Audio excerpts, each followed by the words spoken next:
Je suis très heureux d'intervenir aujourd'hui et merci à toutes et tous pour votre présence. Merci aux organisateurs et aux organisatrices pour leur invitation.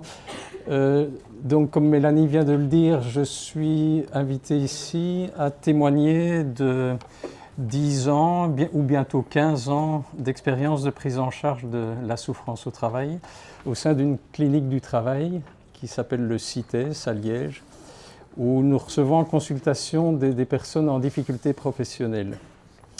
Le centre a été créé par Pierre Firquet, son directeur, qui est parmi nous. Je pense qu'il est là. Merci Pierre. Je tiens à te remercier, à remercier l'équipe pour la construction de ce lieu qui est assez exceptionnel. Je pense que Pierre pourra intervenir aussi dans le débat. C'est une belle expérience que j'ai eu la chance de partager. Alors, je vais commencer par faire part de quelques constats qui sont assez subjectifs, mais qui sont issus de ma pratique de consultation. Et puis, je vais aborder des transformations importantes dans le travail qui sont en lien avec les malaises que nous entendons en consultation. D'une certaine façon, je vais remonter en amont de ce qui a été présenté en première partie de la matinée, pour essayer de réfléchir avec vous au contexte d'apparition des risques psychosociaux. Voilà, en introduction, quelques constats. Alors en pensant à ces 15 ans de pratique, la première chose qui me vient à l'esprit, c'est la chance que nous avons de recevoir en consultation des personnes qui viennent parler de leur travail à cœur ouvert. Et je suppose que les patients, mes collègues diraient la même chose. La chance de rencontres profondément humaines. La chance de pouvoir explorer avec les personnes qui viennent consulter différentes facettes de leur métier, des facettes qui les mettent à mal, mais aussi des facettes où elles peuvent trouver quelque chose de créatif dans leur métier, quelque chose d'intéressant, quelque chose de vivant. Et pour nous, c'est une aventure toujours nouvelle, toujours passionnante, et on a, je pense, cette chance d'un lieu d'exploration avec les patients. Alors les patients qui nous consultent, ils sont attachés à leur travail. C'est un point essentiel à constater. En tout cas, dans la grande majorité des cas, ce ne sont pas des tirs au flanc. Ils sont engagés dans leur activité. On peut dire qu'ils en attendent beaucoup, ce qui rejoint d'ailleurs les constats des enquêtes sociologiques sur les attentes de sens dans le travail ou de réalisation de soi, des attentes qui sont plus fortes que jamais. C'est sans doute aussi ce qui met les patients en difficulté quand ils ne parviennent plus à réaliser leur travail en respectant ses règles et en respectant ses valeurs. Il y a une phrase qu'on entend de plus en plus souvent, c'est celle-ci: « J'aime mon travail, pas la façon dont on m'oblige à le faire ». À l'attachement au travail, il faut ajouter immédiatement un deuxième constat, celui de la gravité des situations qu'on rencontre. Certaines consultations concernent bien un moment précis, ponctuel pour le travailleur, mais pour d'autres, le travail et la violence qui s'y exerce ont provoqué des dégâts psychiques et sociaux extrêmement graves. Je pense qu'on peut parler d'un état de dévastation. Le corps est dévasté, la pensée est comme paralysée, les liens sociaux sont brisés, le patient est dans un grand isolement. Et parfois, la maladie et l'invalidité lui paraissent les seules issues possibles. Alors il est difficile de dire si cette gravité s'est accentuée, s'est accrue depuis 15 ans. Ce qui est certain, c'est que le nombre de demandes n'a pas cessé de croître. Je pense que ça témoigne d'un malaise profond dans le monde du travail, d'une détresse majeure, mais aussi du fait qu'il devient acceptable de parler de la souffrance au travail. Je pense qu'il y a 15 ans, on commençait à parler de souffrance au travail. L'idée d'une clinique du travail pouvait paraître assez étrange. Aujourd'hui, on l'a dit en première partie de matinée, la législation sur le bien-être au travail a évolué et les intervenants dans le champ de la santé et de la prévention se multiplient. Les catégories aussi dans lesquelles la souffrance se dit ont changé. Il y a 10 ou 15 ans, on parlait principalement de stress, et puis de harcèlement, et puis actuellement, c'est le burn-out qui fait l'essentiel des motifs de consultation. Alors il y a peut-être là un point déjà de bifurcation, puisque ce matin on disait que l'essentiel de la jurisprudence continue à porter sur des cas de harcèlement. Pour nous, l'essentiel des consultations, en tout cas en premier motif, c'est le burn-out. Bien sûr, cette catégorie, on va la questionner, mais c'est très souvent la porte d'entrée pour les patients. Je pense que ça, c'est significatif, cette transformation, ce passage du stress au harcèlement et au burn-out. Peut-être qu'elle indique un risque de médicalisation croissante des problèmes sociaux. Je vais y revenir tout à l'heure. Alors, c'est un des aspects qui questionne nos liens au droit et je conclurai sur des questions ouvertes à ce propos. Troisième constat, c'est un constat assez inquiet de la difficulté qu'ont les patients à mobiliser des ressources collectives, des ressources dans les instances collectives, d'abord dans leur équipe de travail, ensuite dans les instances collectives, instances syndicales en particulier. On peut dire que les milieux de travail sont toujours traversés par des conflits concernant l'organisation, les règles de métier, les valeurs, les critères d'évaluation. Mais très souvent, ces conflits de travail dérivent en inimitié entre personnes. Il y a comme un déplacement de conflits sur l'objet du travail vers des conflits interpersonnels. C'est comme si on avait perdu la capacité d'identifier et de traiter collectivement des divergences de vues dans les équipes ou des conflits sur l'organisation du travail. Une patiente me disait « Les responsables n'osent plus aller au conflit, les conflits sont larvés... » Pardon, je suis passé un cran trop vite. « Les conflits sont larvés ou bien ce sont des guerres sanglantes. » Voilà, ça, ce sont deux issues catastrophiques. Et dans les deux cas, le recours aux instances collectives semble vraiment très rare. Donc, un constat de désorientation. Les patients paraissent démunis, parfois dans un état de confusion extrême. Par exemple, quand ils ne sont plus en mesure de dire si ce qu'ils ont vécu est normal ou anormal, si c'est juste ou injuste. Et je crois qu'on peut partager d'une certaine façon avec eux cette grande difficulté de comprendre et de lire ce qui se passe dans le monde du travail. C'est sans doute le premier effet des transformations du travail que je vais maintenant aborder. Ce sont des tendances de fond qui ont des incidences sur l'expérience des travailleurs et sur les risques psychosociaux qu'ils rencontrent. Donc, deuxième point, les transformations du travail.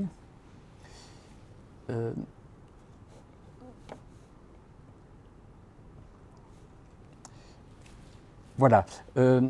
On peut peut-être dire que le travail est en crise. En tout cas, depuis le tournant des années 80, c'est tout un modèle d'organisation du travail qui a basculé, sous l'effet de contraintes de performance économique. Là, je viens sur des constats davantage sociologiques. La première tendance, c'est l'intensification du travail. Première tendance, l'intensification du travail, ça veut dire, en termes simples, faire plus en moins de temps. Les enquêtes montrent assez clairement donc, un cumul de contraintes dans les situations de travail et l'accélération des rythmes à peu près dans tous les secteurs d'activité. Un point central, c'est que l'intensification détruit les temps nécessaires pour réfléchir à son activité. Des expressions assez fréquentes, c'est on est le nez sur le guidon, je m'épuise à dégager du temps pour ne plus m'épuiser. voyez, un rythme tellement soutenu que ces espaces de rêverie et de respiration dont on a besoin pour réfléchir à ce qu'on fait disparaissent, ce qui va finalement donc détruire les temps de recul, ce que les ergonomes appellent les temps de recul. Plus de temps de recul, c'est comme si l'activité de travail n'avait pas de pause. Je vais à l'extrême, mais en tout cas, ce qui est frappant, c'est que cette intensification du travail va souvent de pair avec l'urgence, réelle ou créée artificiellement. Mais quand tout est urgent, plus rien ne l'est. Une patiente me disait par exemple qu'elle avait demandé à sa responsable de fixer les priorités pour son service, et la chef avait répondu « tout est prioritaire ». Alors résultat, selon la patiente elle-même, je la cite, « On se bat entre nous, entre collègues, il faut avancer sur tout le plus vite possible en même temps, et on a peur, si on attire l'attention sur un problème, de se voir retirer son dossier. On perd en qualité, en créativité, en cohérence. » C'est sensible et c'est douloureux, je pense que c'est très problématique, en particulier dans les métiers de la relation, métiers de l'enseignement, métiers du soin, métiers de la prévention, sans doute aussi les métiers de la justice.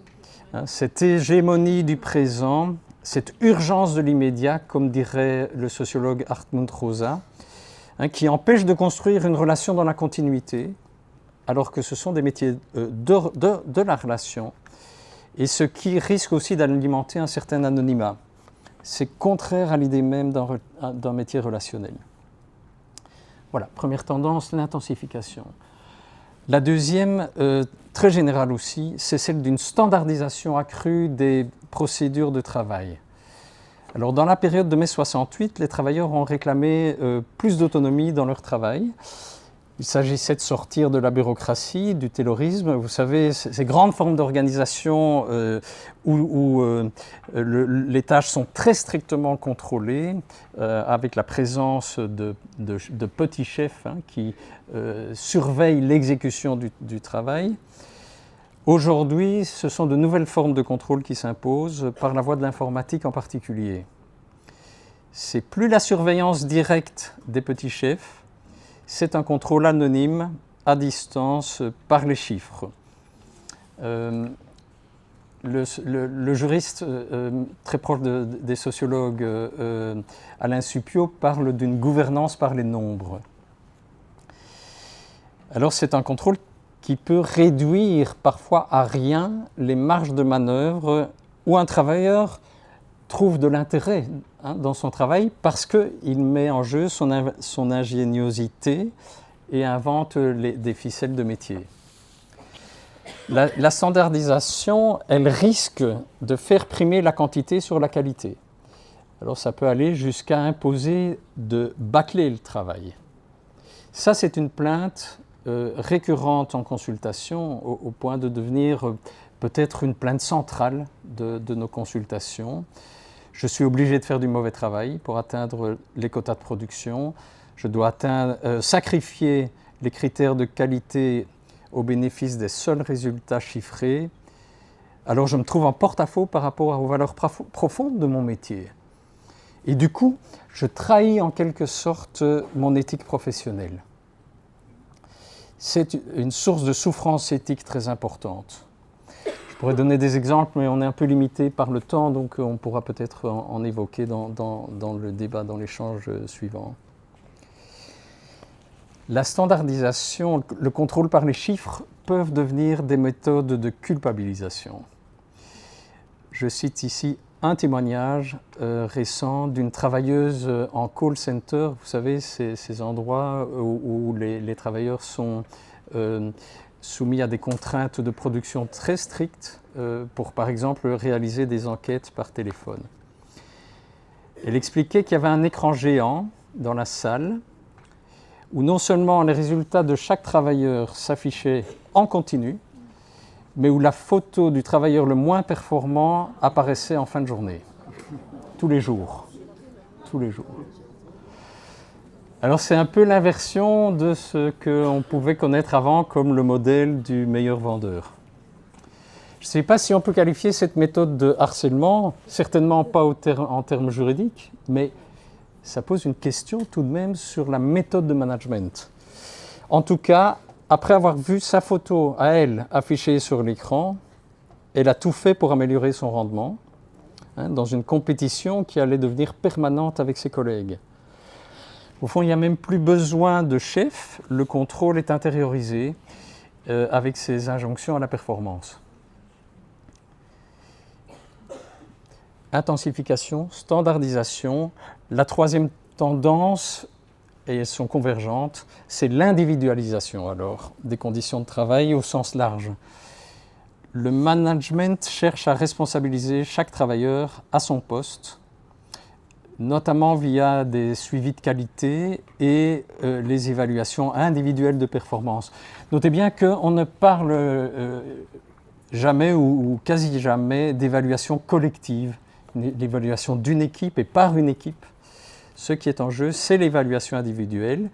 Et quand elle est liée aux primes, elle pousse elle aussi à la compétition plutôt qu'à des liens de solidarité. Alors, dans ces conditions, quand ils existent encore, les collectifs sont très fragilisés. Les équipes sont sans cesse recomposées, les organigrammes changent sans arrêt. La gestion des ressources humaines va elle aussi vers une individualisation des conditions de recrutement, de rémunération, etc. Notre collègue Dominique L'Huillier en France disait que c'est une précarisation du travail, qui n'est pas celle de l'emploi. C'est la perte des repères de métier dans la polyvalence, dans la flexibilité, quand le travailleur peut avoir le sentiment que tout change tout le temps et qu'il n'a jamais vraiment le temps d'acquérir son expérience professionnelle. L'individualisation aboutit au sentiment d'isolement. Et souvent, les patients disent « mais je n'ai pas trouvé de collègue à qui parler de mes difficultés avant de venir en consultation ». Les travailleurs alors portent seuls la pression psychique et un sentiment de honte. Je ne suis pas à la hauteur, j'ai honte d'être en arrêt de travail, mais aussi j'ai honte de ce qu'on m'a fait faire et honte de ce que je suis devenu. Voilà, c'est un tableau un peu sombre. Alors la question clé pour nous en clinique, et je pense aussi pour notre dialogue aujourd'hui, c'est celle des liens entre ces souffrances individuelles et le contexte organisationnel, et peut-être plus largement le contexte sociétal. Est-ce que les transformations du travail dont je viens de parler ont des incidences sur les risques psychosociaux ? Le problème du harcèlement, par exemple. Est-ce que c'est seulement un problème d'abus de pouvoir entre un bourreau et une victime, ou est-ce que c'est le symptôme de problèmes plus larges d'organisation ? Où est la bonne focale ? Est-ce qu'on doit resserrer sur l'individu ? Est-ce qu'il faut élargir peut-être même aux exigences d'un système économique qui est en train de tourner fou, avec ses pressions au rendement, sa course insensée vers la performance, qui épuise autant la planète que les humains ? C'est vrai que nous sommes dans des consultations individuelles, dans le cas par cas, et l'exercice de la clinique, de la clinique du travail, c'est un exercice de solitude, comme disait Pierre Firquet. On est dans le huis clos d'une consultation en face à face, sous le secret professionnel. Pourtant, on peut dire aussi que nous sommes témoins, et les patients avec nous, des mutations profondes du travail, dont le moins qu'on puisse dire, c'est qu'elles ont des effets sur les corps et sur les psychés des travailleurs. Je pense que les conseillers en prévention sont sans cesse dans ce même constat. Certains cliniciens, certains chercheurs ont parlé de nouvelles pathologies du travail. Christophe Dejour, par exemple, distingue 4 pathologies. Les pathologies de surcharge, les pathologies post-traumatiques, les dépressions et les tentatives de suicide et le harcèlement. Il fait directement, lui, le lien entre ces pathologies et les nouvelles méthodes de gestion impulsées dans le cadre de l'économie néolibérale. Je vais conclure alors avec 3 questions relatives à cette notion de nouvelle pathologie du travail. Question ouverte. Première chose, la notion de pathologie est ambiguë. Remarquez qu'il est question de pathologie du travail.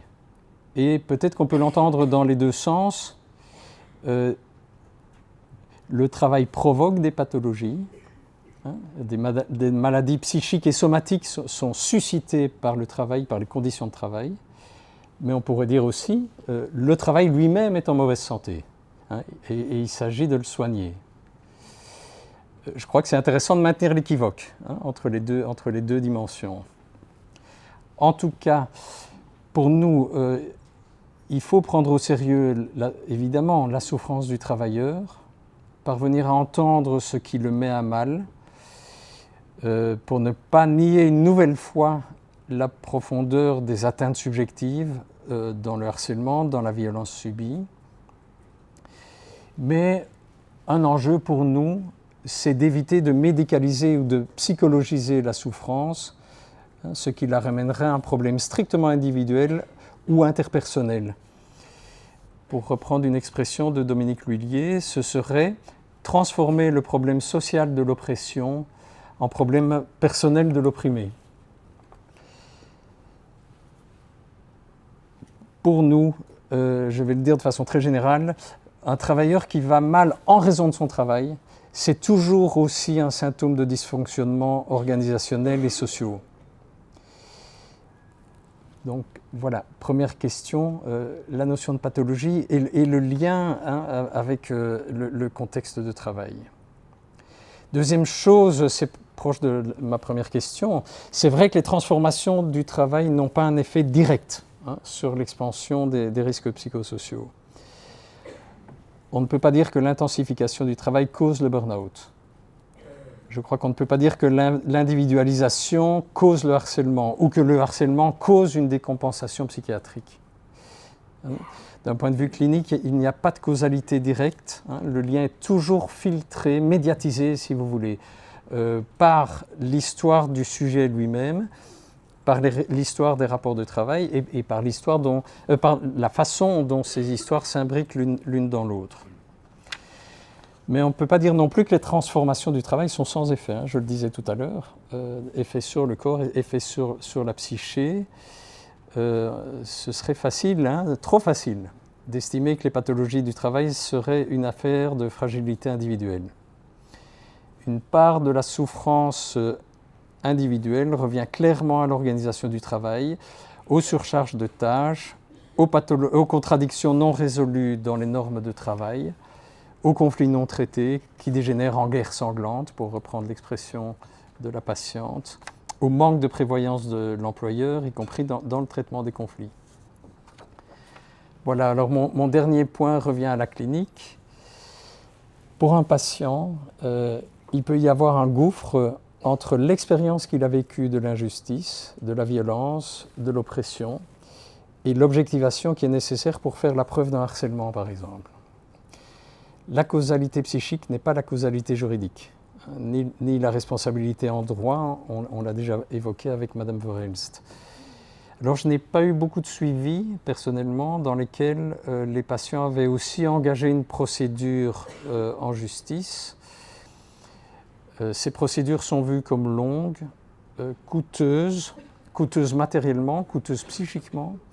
Elles sont vues comme incertaines. Elles peuvent être libératrices, mais elles peuvent aussi raviver les blessures personnelles et alimenter un ressentiment difficile à surmonter pour le patient.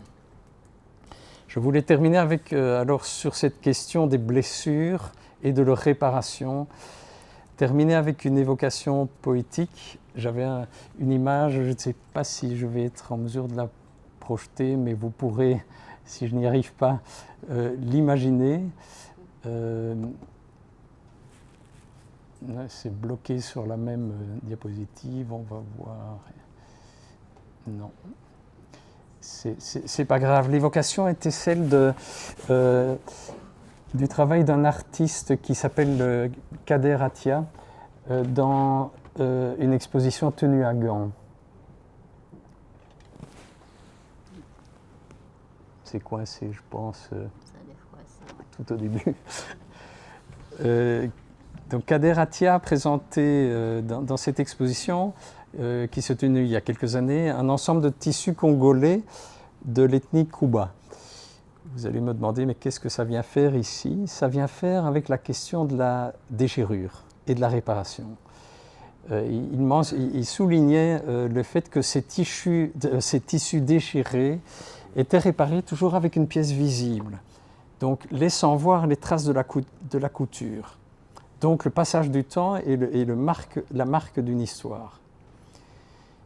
Il écrit que ces tissus montrent des réparations qui, d'une certaine façon, se situent à l'opposé de ce que nous, modernes occidentaux, avons toujours défendu, c'est-à-dire plutôt effacer la blessure, faire disparaître les traces de la réparation. Réparer, dit-il, ça signifie dans la culture occidentale retourner à l'état originel, donc nier la blessure.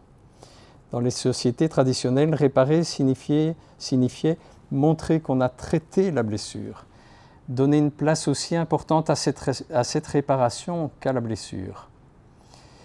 Bref, donner une seconde vie à la chose blessée, pour ramener à la vie ce qui avait été abandonné à la mort. Voilà, je crois que c'est ce qui est en jeu fondamentalement dans un travail clinique. Est-ce que ça l'est aussi dans le recours au droit? Je laisse la question ouverte pour le débat et je vous remercie beaucoup pour votre attention.